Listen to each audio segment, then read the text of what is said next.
Good evening, ghouls, goblins, and other monsters. Welcome to the Baroness Midnight Horror Review. Tonight, I'm going to give you a couple of my recommendations to Netflix and chill to.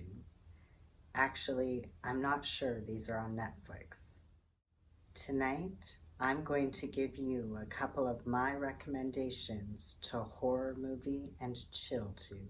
Hellraiser, 1987, directed by Clive Barker and starring Doug Bradley. I would say Hellraiser goes without saying. Any or all of them.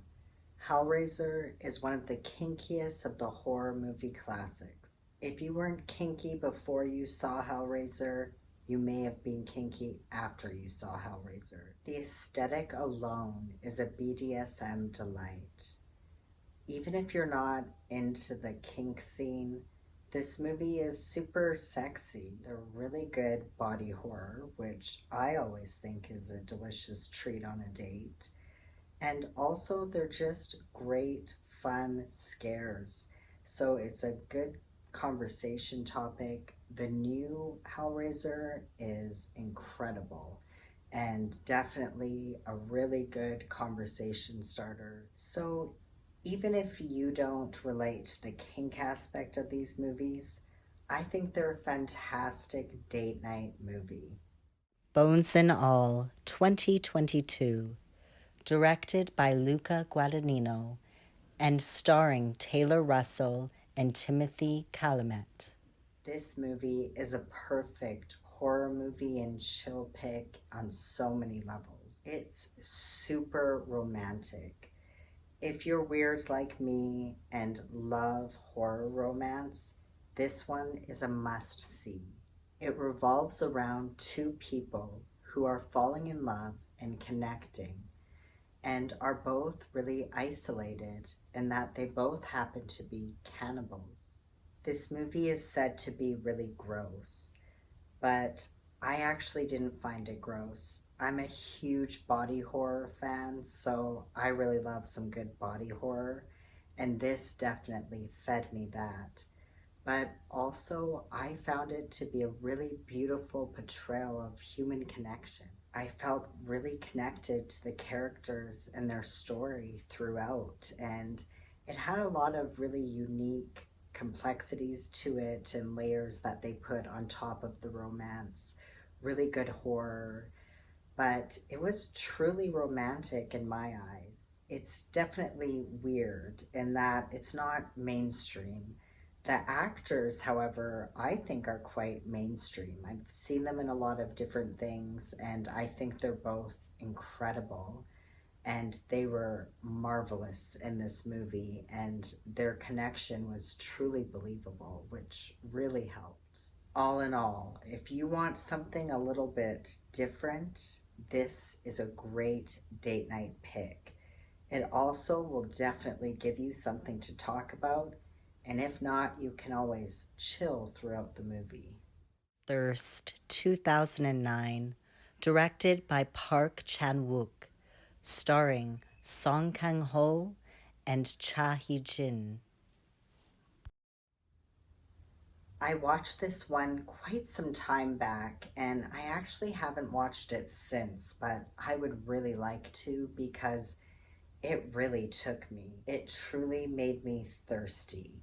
It's one of the sexiest vampire movies I've ever seen. It centers around a vampire priest, and I think that's always been a bit of a kink for me. I used to be super into an anime called Trinity Blood, which also centers around a vampire priest, but has a lot more comedy to it. But Thirst is a really in-depth tale about this priest and his duality and kind of the struggles that he goes through in being a vampire. But it's also a romance and it's truly sensual. This movie is genuinely dark and twisted and sexy, and I highly recommend it for a horror movie and chill night.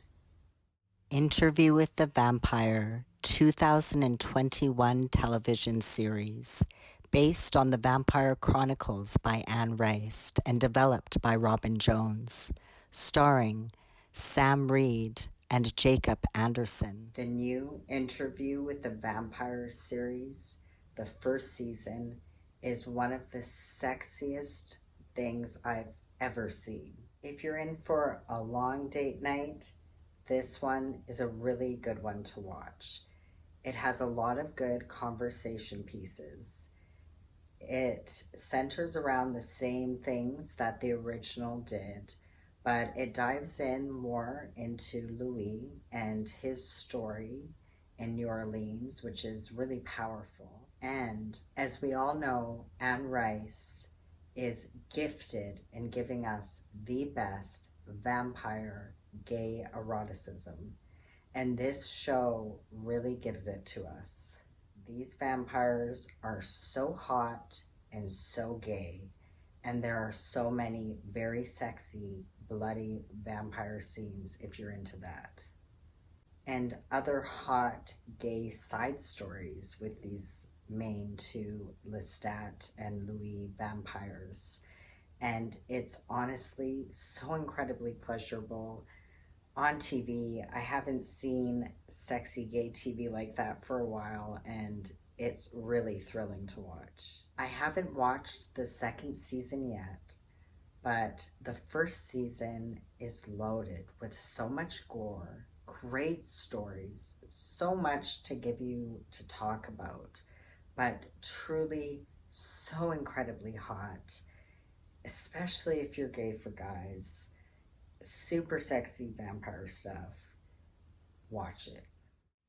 Infinity Pool 2023. Written and directed by Brandon Cronenberg and starring Alexander Skarsgård and Mia Goth. Infinity Pool is a bit more of a messed up one to watch on a date night, but I definitely would want to watch it on a date night. It has truly disturbing content and is really unique. I've never seen anything like it. It has a lot of really graphic gore, violence, and body horror, which I love. As I said, it's just super twisted and disturbing, but there's something deeply, inherently sexual about it. I'm not even going to summarize the plot very much for you. You're kind of following the main character through a traveling experience that goes awry. But I feel like the journey we're taking with him is really a psychosexual one. And his experience alone and his ego has a lot of sexuality to it. And so I think this film has a lot of intense sexual vibes to it that I really enjoyed. Again, if you're not into that, it will at least give you a lot to talk about. So if you want to go on kind of an intense, sexual, graphic, twisted journey with someone through a movie night, I think that this is a really good choice. I'd love to hear what you think about it. Crimes of the Future, 2022, written and directed by David Cronenberg, starring Viggo Mortensen, Leah Seydoux, and Kirsten Stewart. Crimes of the Future is truly one of my favorite sci-fi horrors I have ever seen. The plot is about body modification in a really extreme sci-fi kind of sense. This movie is thick in the body horror category, which I love, but it brings a lot of really different elements to it. It takes us through this fantasy underground world where these body modifications that are within people and very hard to describe, but all of these different really intense modifications are seen as art in this underground kind of art scene. And they're also like seen in this very highly sexual way and as sexual entertainment, and it's really cool. This movie has such a thick storyline, and I went into it not knowing a lot, and I always recommend people go into a lot of movies like that, especially these kind of horror films that I love, and this one included. I will tell you though, this movie has so many layers. I'm a disabled person and I have a pain disorder. And there's something about this movie that really resonated with me on that level, in that they kind of talk about pain a lot because the people going through these different modifications and body experiments, and it's consensual, they really want to do this, but their pain sensors are disrupted in different ways. And it's really interesting, and it's a really interesting thing for me, and I bet a lot of people to think about. On top of that, the storyline is so captivating and interesting and intensely sexual. The acting is incredible. I love all of the actors in this movie, and Kristen Stewart is incredibly sexy in this one. I think the content of this movie could entertain a lot of people, and again, it's a really good conversation piece and a great horror movie and chill film.